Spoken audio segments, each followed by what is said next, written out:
Bonjour tout le monde, nous sommes lundi 4 décembre 2017 et voici notre point bourse du jour. Vendredi, les marchés américains ont terminé en léger repli, le Dow Jones en baisse de 0,17%, S&P 500 moins 0,20%, le Nasdaq moins 0,38%. Et ce matin, les marchés ont ouvert en légère hausse puisque les États-Unis se rapprochent de la validation de la réforme fiscale promise par Trump durant la campagne électorale. Et en effet, le vote du Sénat ouvre la voie à une procédure de réconciliation avec la version du texte issue de la Chambre des représentants, ce qui fait que le futur CAC est actuellement en hausse de 0,70%, le futur DAX en hausse de 1,10%. Donc on continue à travailler principalement à l'achat. Vendredi, on a eu une séance un petit peu sportive, avec de beaux écarts. On a pu faire de belles choses. On travaille toujours principalement à l'achat, donc avec un premier niveau d'achat dans la zone actuelle, autour de 5340-45. En dessous, ça serait la zone des 5320. Donc voilà, des marchés qui passent beaucoup de temps à évoluer entre les mêmes limites, ce qui valide pour l'instant notre scénario d'une fin d'année qui pourrait être assez calme autour des niveaux de prix actuels. En tout cas, ce scénario-là, on peut le penser, arrangerait la plupart des opérateurs, notamment les gérants. Sur le DAX, on est actuellement sur un petit niveau d'achat, sinon plus bas, c'est autour de 12 960. Quand on regarde l'euro-dollar, eh bien, il continue de flotter avec pas mal de volatilité. Donc ce matin, il est revenu en arrière. On est allé chercher une zone d'achat. Nous, c'est une zone que l'on a proposée à l'achat à nos abonnés.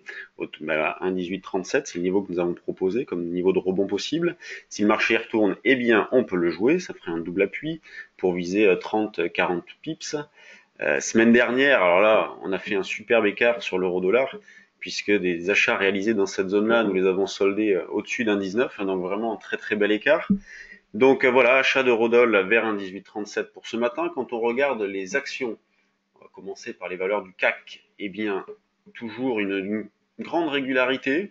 Il n'y a vraiment pas d'excès, on ne trouve pas de moins 4, moins 5 ou de plus 4, plus 5.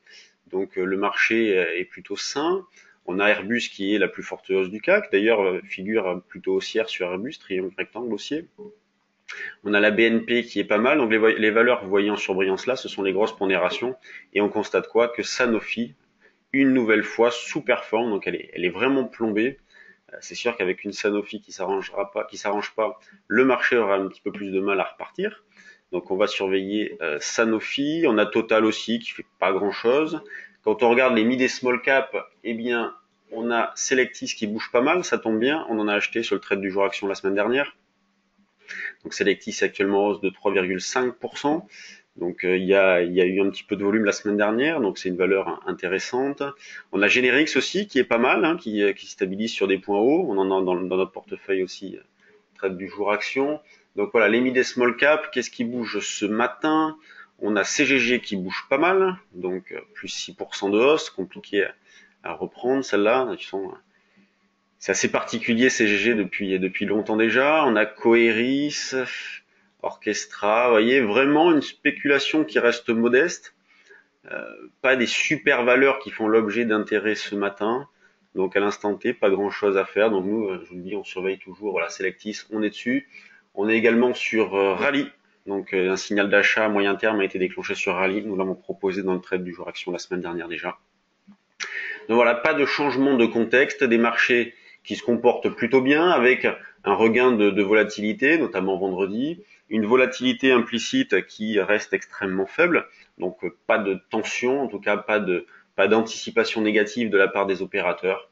Donc on continue à travailler principalement à l'achat, le CAC, le DAX et l'eurodoll également. Bonne séance à tous et à demain pour notre nouveau point bourse.